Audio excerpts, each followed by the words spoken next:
attention to what this hiker's camera captures along a remote creek in western Oregon. Watch the footage carefully. There, standing perfectly still in the shallow water. At first, you think it's just another hiker cooling off in the stream, but then you notice something's wrong. The way it stands completely motionless despite the current flowing around its legs, the unnatural positioning of the arms, the strange way the fabric clings to the form. The person filming zooms in, and that's when the reality hits. This isn't a person at all. What started as a casual hiking video would become the key piece of evidence in unraveling one of the most disturbing cases Oregon has ever seen. A case about obsession, murder, and a killer who couldn't stop returning to his crime. You know that feeling when you're scrolling through social media and you see someone living their absolute best life? That was Vanessa Chen. At 27 years old, she had nearly 40,000 followers on Instagram who tuned in daily to watch her explore the Pacific Northwest's most beautiful trails. Vanessa wasn't just another influencer with a phone and a filter. She was the real deal, a trained environmental scientist who'd combined her passion for conservation with her talent for photography. She worked for the Oregon Wildlife Foundation, documenting endangered habitats and raising awareness about environmental issues. Her posts were stunning: sunrise shots from mountain peaks, close-ups of rare wildflowers, videos of elk herds moving through misty valleys. She lived in Eugene, sharing a small apartment with her best friend and fellow hiker, Maya Rodriguez. The two of them had met in college and been inseparable ever since. They'd planned a cross-country trek of the Pacific Crest Trail for the following summer. Vanessa had her life mapped out. Marriage to her boyfriend of 3 years, Derek Morrison, then maybe kids, definitely more adventures. On June 7, 2016, Vanessa posted a photo of her packed backpack with the caption, "3 days in the Cascade Wilderness. No cell service, no distractions, just me and nature. See you all on the other side." It got thousands of likes within an hour. Her followers commented with heart emojis and "stay safe" messages and requests for her camera settings. She kissed Derek goodbye that Thursday morning, promised to call him from the trailhead with her satellite phone when she returned, and drove off in her Jeep. She was heading to a moderately trafficked area near the Willamette National Forest. Beautiful, but not isolated. She'd hiked there half a dozen times before. Derek wasn't worried. Vanessa was experienced, careful, and always checked in. 3 days would fly by, except Vanessa never came home. Sunday, June 10th. Derek drove to the trailhead parking area at noon, expecting to see Vanessa's dusty Jeep waiting. It was there, exactly where she'd left it, but there was no sign of Vanessa. He tried her satellite phone, no answer. He waited an hour, then 2. Maybe she'd decided to extend her hike and forgot to charge her phone? But that wasn't like her. Vanessa was meticulous about communication, especially after a high-profile case a few years back where a solo hiker had gone missing in the same area. By 4 p.m., Derek was at the Lane County Sheriff's Office filing a missing persons report. Deputy Christine Walsh took his statement, noting every detail: Vanessa's description, her experience level, her planned route, what she'd been wearing. Walsh saw the worry in Derek's eyes and moved quickly. "We'll get teams out at first light," she promised. "Your girlfriend knows what she's doing. We'll find her." The search began Monday morning. Search and Rescue deployed 3 teams to cover Vanessa's registered route. She'd filed a proper trip plan, a 12-mile loop that should have taken her 2.5 days at her normal pace. She'd marked her intended campsites, her water sources, everything. They found her first campsite that afternoon. Her tent was still standing. Her sleeping bag was neatly rolled, but her backpack was gone, along with her hiking boots and jacket. It looked like she'd packed up camp and moved on just as planned. The second campsite told the same story. Evidence she'd been there, but everything suggested a normal planned departure. No signs of distress, no abandoned gear, nothing that screamed, "something went wrong here." Here's where it got strange. On Tuesday, search teams found her backpack about a mile off the established trail, hidden behind a fallen log. Not dropped or abandoned in a panic, carefully placed, like someone had intentionally concealed it. Inside was all her gear: her camera equipment, her food supplies, her first aid kit, her wallet. Everything except her satellite phone. Maya Rodriguez arrived from Eugene, her face blotchy from crying. "This doesn't make sense," she kept saying to anyone who'd listen. "Vanessa would never leave her camera. Never. That camera is her life." The search intensified. Helicopters swept the area. Dogs worked the scent trails. Volunteers combed through dense forest and rocky terrain. Vanessa's Instagram followers mobilized, sharing her photo across every platform, offering rewards for information. Derek set up camp at the trailhead, refusing to leave. He hiked alongside search teams during the day, reviewing maps with coordinators at night. He called Vanessa's satellite phone every hour, always getting the same voicemail message in her cheerful voice. "You've reached Vanessa Chen. I'm probably somewhere without service, chasing the perfect shot. Leave a message." Each time he heard it, something inside him broke a little more. Vanessa's parents flew in from California. Her father, Thomas, was a retired police officer who taught his daughter everything about wilderness safety. He walked the trails with a grim determination, his cop instincts telling him something was very wrong. "She wouldn't wander off the trail," he told the search coordinator. "And she wouldn't hide her backpack. Someone else did that." But who? And why? Vanessa had no enemies. She was beloved in the hiking community, known for her kindness and her willingness to help newbie hikers learn the ropes. Her environmental work wasn't controversial. She photographed butterflies and wildflowers, not illegal logging operations or polluting factories. The theories started circulating. Animal attack? Possible, but there'd be blood or torn clothing or remains. Medical emergency? Then why was her backpack hidden? Foul play? But there were no witnesses, no suspicious vehicles reported in the area, no evidence of a struggle. 2 weeks into the search, they found her jacket. It was hanging from a tree branch about 3 miles from her second campsite, in an area that wasn't on her planned route. Just her jacket, tied in a careful knot around the branch, like someone had deliberately placed it there to be found. The discovery sent chills through the search teams. This wasn't natural. This was staging. Deputy Walsh escalated the case. What had been treated as a missing hiker was now being investigated as a possible homicide. But without a body or a suspect or any concrete evidence of a crime, they were grasping at shadows. The search continued through July, but the official efforts were scaled back. The case remained open, and volunteers still hiked the area on weekends, but hope was fading. Vanessa's Instagram account became a memorial page, filled with tributes from her followers and desperate pleas from her family. "Please," Maya wrote in a post that got shared 10,000 times. "If anyone knows anything, if anyone saw anything, please come forward. We just want to bring her home." But the forest kept its secrets. Summer turned to fall and Vanessa Chen was gone, leaving behind only questions and a backpack hidden behind a log and a jacket hanging from a tree like some kind of marker.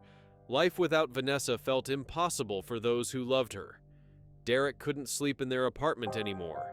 Every corner held memories. Her hiking boots by the door, her photography prints on the walls, her coffee mug still in the dish drainer. He moved back home with his parents in Portland. Maya stayed in Eugene but found herself unable to hike anymore. The trails that had once brought her joy now felt sinister. She'd see a woman with long dark hair on a trailhead and her heart would stop, thinking for just a second that maybe Vanessa had come back. The hiking community in Oregon was shaken. Vanessa's case became a cautionary tale, a reminder that even experienced hikers could vanish without a trace. Women started hiking in groups more often, people checked in more frequently. The mountains felt different, somehow less safe. Thomas Chen refused to give up. He hired a private investigator, a former FBI agent named Patricia Thornton, who specialized in cold cases. Together, they reviewed every piece of evidence, interviewed everyone who'd been on those trails during that time period, looked for any pattern or clue that the official investigation might have missed.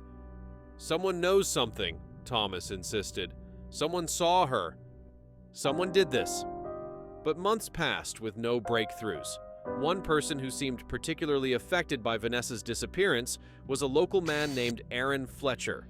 Fletcher was 36, worked as an IT specialist for the University of Oregon, and was an avid hiker. He'd never met Vanessa personally, but he'd followed her Instagram religiously. He'd commented on almost every post, always supportive, always enthusiastic about her work. After Vanessa vanished, Fletcher became deeply involved in the search efforts. He joined volunteer search parties every weekend. He created a detailed website documenting the case with maps and timelines and theories. He attended vigils, donated money to the reward fund, and posted regular updates on social media about his own searches. "I just want to help find her," he told Derek at one of the vigils. "Vanessa inspired so many people. She deserves justice." Derek appreciated the support. Everyone did. The community needed people like Fletcher, people who cared enough to keep looking when the official searches had stopped. Fletcher started going on solo hiking trips into the area where Vanessa had vanished, documenting his routes on GPS, taking hundreds of photographs. He said he was looking for anything the search teams might have missed: torn clothing, personal items, any clue that could crack the case open. He posted about these trips constantly. Day 37 of searching for Vanessa. Covered the northwestern quadrant today. No new evidence, but I won't give up. Hashtag find Vanessa, hashtag never stop searching. Some people thought his dedication was admirable. Others quietly wondered if it was a bit obsessive. But grief and concern make people do strange things, and most folks figured Fletcher was just a good guy trying to help. The one-year anniversary of Vanessa's disappearance came in June 2017. Her family held a memorial service at a scenic overlook on one of her favorite trails. Hundreds of people attended: friends, family, followers from Instagram, fellow hikers who'd never met her but felt connected to her through her work. Fletcher was there, tearful and emotional, telling anyone who'd listen that he wouldn't stop searching until Vanessa was found. Winter came and went. The case grew colder. Deputy Walsh still reviewed the file regularly, but there was nothing new to review. Thomas Chen's private investigator had exhausted every lead. Derek tried to move forward with his life, though he couldn't bring himself to date anyone else. Maya transferred to a job in Seattle, needing distance from the memories. And then, in April 2018, nearly 2 years after Vanessa vanished, something unexpected happened. An amateur hiker and YouTuber named Brandon Mills was filming content for his channel, Brandon's Backcountry Adventures. He specialized in exploring off-trail locations, finding hidden waterfalls and scenic creek beds that most hikers never saw. His channel had about 5,000 subscribers who enjoyed his laid-back narration and beautiful footage. On April 19th, Mills was hiking along a remote creek about 12 miles from where Vanessa had last been seen, well outside the search area. He had his camera rolling as he walked along the creek bed, narrating his journey for his viewers. "The water here is crystal clear," he was saying to the camera. "You can see every pebble on the bottom, and look at how it cuts through these rocks, erosion at its finest." He stopped mid-sentence. His camera captured the moment perfectly.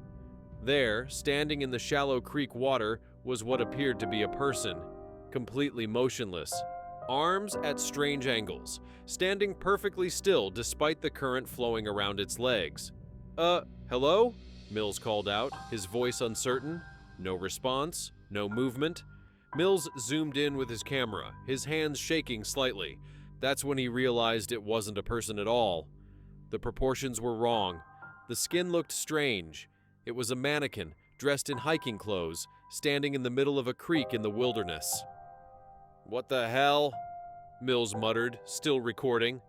He approached carefully, his camera capturing every detail. The mannequin was secured to a metal stand that had been driven into the creek bed. The clothing was real, expensive hiking gear, weathered by exposure to the elements. And there was something written on the jacket in faded permanent marker. Mills zoomed in on the text and his blood ran cold. V. Chen. Brandon Mills didn't touch anything.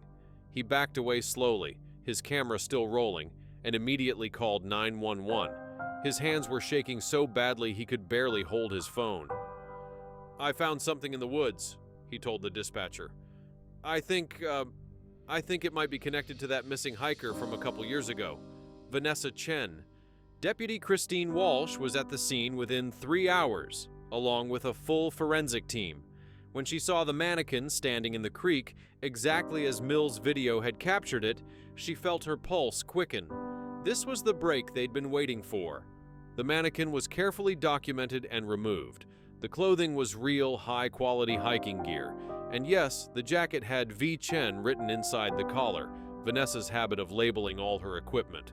Walsh immediately expanded the search area around the creek. If there was one mannequin, there might be more. And if someone had taken the time to dress a mannequin in Vanessa's clothing and place it in the middle of nowhere, then Vanessa herself might be nearby. It took less than an hour to find the second mannequin. This one was positioned near a fallen tree about a quarter-mile from the first, again dressed in Vanessa's clothing, different items, but unmistakably hers. This one wore her distinctive red beanie that she'd featured in dozens of Instagram photos. Then they found a third, and a fourth, and a fifth. 5 mannequins total, all within a 1-mile radius, all dressed in Vanessa Chen's personal belongings, all carefully positioned and secured. Someone had spent months, maybe years, creating a grotesque outdoor gallery, a shrine in the wilderness. The cadaver dogs were brought in. They hit on a location about half a mile from the first mannequin, a small clearing with disturbed earth near a cluster of rocks. The forensic team began the careful process of excavation. They found Vanessa that afternoon, buried in a shallow grave, her remains preserved by the cool, damp forest soil. The medical examiner would later determine she'd died from strangulation. She'd been killed within hours of leaving her second campsite. Now the question wasn't what happened to Vanessa.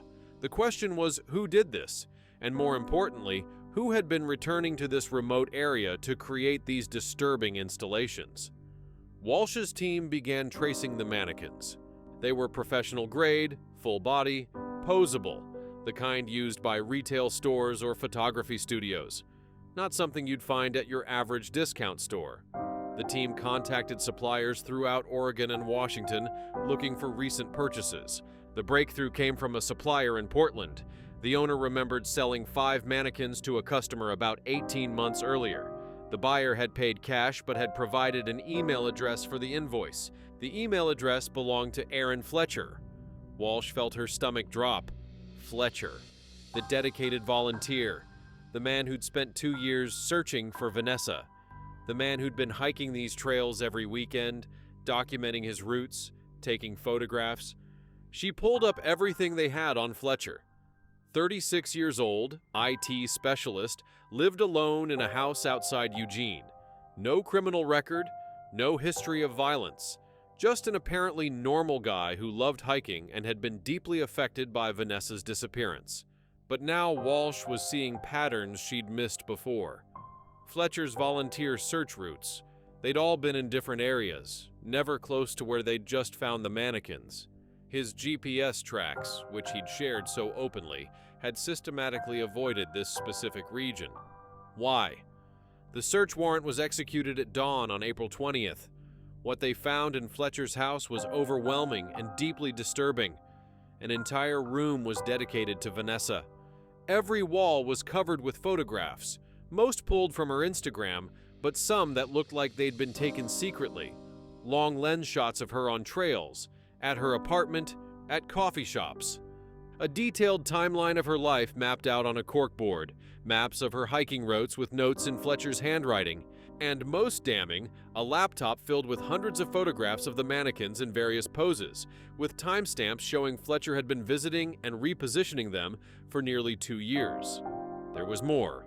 Vanessa's satellite phone, her camera, her GPS watch, items that had been missing from her backpack, trophies from his crime, kept like prized possessions in his closet. When detectives brought Fletcher in for questioning, he was calm at first, almost relieved. They laid out the evidence, the mannequins, the photographs, the stolen items, the video footage that had exposed his secret shrine. "Would you like to tell us what happened?" Walsh asked, her voice steady despite the rage burning in her chest. Fletcher was quiet for a long moment. Then he started talking. The story he told was chilling in its calculated nature. He'd been obsessed with Vanessa for over a year before her death. He'd followed her online, learned her hiking patterns, studied her routes. When he saw her post about her solo trip in June 2016, he saw his opportunity. He'd researched her planned route, then hiked in ahead of her, setting up his own camp in a hidden location off the trail. He'd waited until she left her second campsite on her third morning, then approached her while she was photographing wildflowers near the creek. At first, he'd tried to engage her in conversation, talk about her work, her photos, her passion for conservation. But Vanessa had been polite but firm. She was working. She needed to stay on schedule. Nice to meet you, but goodbye. That rejection had triggered something in Fletcher. He'd been planning this approach for weeks, rehearsing what he'd say, convinced that they had a connection. When Vanessa made it clear she wasn't interested, his fantasy shattered. He'd grabbed her from behind, cutting off her air supply until she stopped struggling. Then he'd panicked. He'd hidden her backpack, buried her body in the remote location, and hiked out with some of her personal items as souvenirs. But he couldn't stay away. The guilt, or maybe it was something darker than guilt, ate at him. He started inserting himself into the investigation, volunteering for searches, becoming the concerned community member. It gave him a sense of control, a way to monitor what investigators knew. And then, about 6 months after Vanessa's death, he'd gotten the idea for the mannequins. "I wanted to see her again," Fletcher said, his voice flat and emotionless. Not her body, but the idea of her, out there in the places she loved. I would visit them, adjust their poses, photograph them. It was like she was still there, still exploring. He'd been visiting his installations every few weeks for nearly 2 years, making adjustments, taking photographs, living out some twisted fantasy. He'd been careful to avoid the areas during his public search efforts, maintaining his cover as the dedicated volunteer. He never expected someone to stumble upon his secret gallery. The area was so remote, so far off any established trail. Brandon Mills had only found it by chance, exploring a new section of wilderness for his YouTube channel. With Fletcher's confession and the overwhelming physical evidence, the prosecution had an airtight case. Fletcher's trial was brief. The defense tried to argue diminished capacity, some kind of psychological break, but the evidence of planning and calculation was too strong.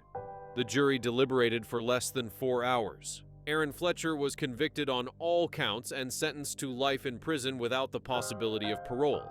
He showed no emotion when the verdict was read, just that same flat, empty expression he'd worn throughout the trial. Vanessa Chen's remains were finally laid to rest in her hometown in California. The funeral was attended by hundreds of people, family, friends, Instagram followers who'd never met her but felt they knew her through her work. Derek Morrison gave a eulogy that left everyone in tears, talking about Vanessa's passion for life, her kindness, her dreams that would never be fulfilled. "She wanted to show people the beauty of the natural world," Derek said, his voice breaking. "She wanted to inspire people to protect these wild places, and even though she's gone, her legacy lives on in everyone she touched." Maya Rodriguez started a nonprofit in Vanessa's name, providing safety equipment and training for solo hikers, particularly women. The Vanessa Chen Foundation has since helped thousands of outdoor enthusiasts stay safe on the trails. Thomas Chen, Vanessa's father, became an advocate for better coordination in missing persons cases involving wilderness areas. He worked with law enforcement agencies throughout the Pacific Northwest to improve search protocols and evidence collection. Brandon Mills, the YouTuber who'd discovered the mannequin, struggled with the aftermath of his find. He took a long break from hiking and eventually stopped making videos altogether. "I can't look at the wilderness the same way anymore," he admitted in his final upload. The case had a profound impact on the hiking community in Oregon. People became more aware of their surroundings, more cautious about sharing their routes on social media, more vigilant about who might be watching their adventures online. Aaron Fletcher was convicted of first-degree murder, second-degree kidnapping, abuse of a corpse, and theft. He received a sentence of life in prison without the possibility of parole. As for the mannequins, they were destroyed after the trial concluded. Evidence photos remain, but the actual installations are gone, removed from the wilderness they'd corrupted with their presence. Vanessa Chen was 27 years old when she died. She left behind thousands of photographs, hundreds of thousands of social media followers who'd been inspired by her work, and a family who will never stop missing her. Her Instagram page remains active, maintained by her family as a memorial to her life and her passion for the natural world. She wanted to show people the beauty of the wilderness. In the end, her story became a reminder of the dangers that can lurk even in the most beautiful places, and the importance of staying vigilant, staying safe, and staying connected to the people who love us. Rest in peace, Vanessa. The trails remember you, and so do we.